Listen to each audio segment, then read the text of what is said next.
అదే RTV app వార్తల్ని క్షణాల్లో చదివే అవకాశం ఉంటుంది. ఒక న్యూస్ పేపర్, ఒక టెలివిజన్ ఛానల్ మీ చేతుల్లో ఎప్పుడూ ఉంటాయి. సిమెంట్ మొత్తం కూడా చరిత్రలో 6 years బ్యాక్ కూడా స్టార్ట్ అయింది. సిమెంట్ ఫ్యాక్టరీ ఫస్ట్ తర్వాత పాణ్యమైంది. అది Panyam one of best cement factory రాష్ట్రంలో ఏ ఫ్యాక్టరీ లేదు.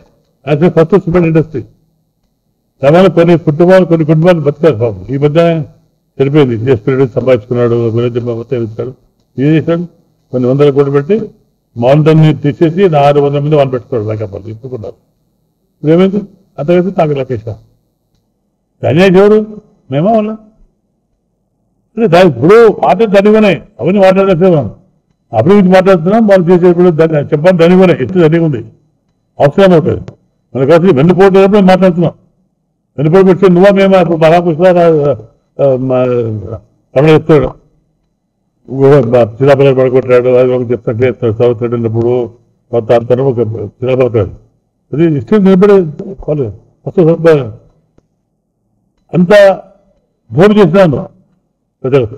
నువ్వు బాగా మారుతా అది అన్యాయం అది. కాబట్టి ఆయన మళ్ళీ డోర్లో గెలిచే సమస్య ఉండదు. కలెక్టర్ కొడుకు ఎట్లా గెలిచావు అది పెట్టుకోండి. మిత్రుడు ఇతరులు ఎన్ని ప్రాబ్లం నీటి ప్రాబ్లం మాట్లాడుకోండి.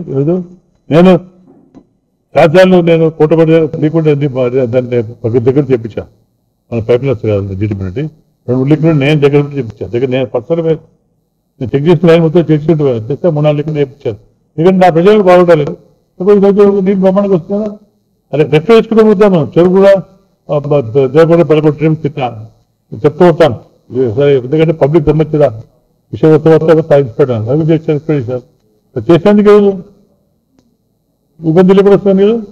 ఇప్పుడు వాళ్ళు పెట్టిన విషయం వాళ్ళు తీసుకుంటారు. నేను వాళ్ళకి ఇచ్చేపోయి అంటే అభివృద్ధి పనులకు అడ్డుపెట్ట మాత్రం సాహిత్యం ఏమని చేస్తే చెప్తాను.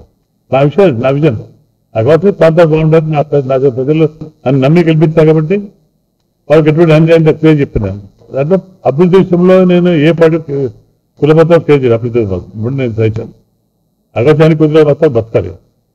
ఎక్కడ ఎటువంటి అంటే ఎటువంటి అభివృద్ధికి అడ్డుకోవడం కూడా సహించాను. ఎవడైనా సహించాను, ఏ పార్టీ సహించాను. అంటే అందరూ నా సహకారం రెస్ట్ వరకు పార్టీ లేకపోతే తప్పిపోవాలన్నా అప్పుడే మా బాధ అమ్మంటుంది. కాబట్టి ఎలక్ట్రీ అభివృద్ధిలో కుంటుబాటు ఎవరైనా అడ్డం పెడితే మాత్రం యాక్షన్ అభివృద్ధి పడకూడదు. మరిన్ని వీడియోస్ కోసం ఛానల్ ని సబ్స్క్రైబ్ చేయండి. లేటెస్ట్ అప్డేట్స్ కోసం వాట్సాప్ ఛానల్ ని ఫాలో చేయండి. అండ్ లింక్ డిస్క్రిప్షన్ లో ఉంది.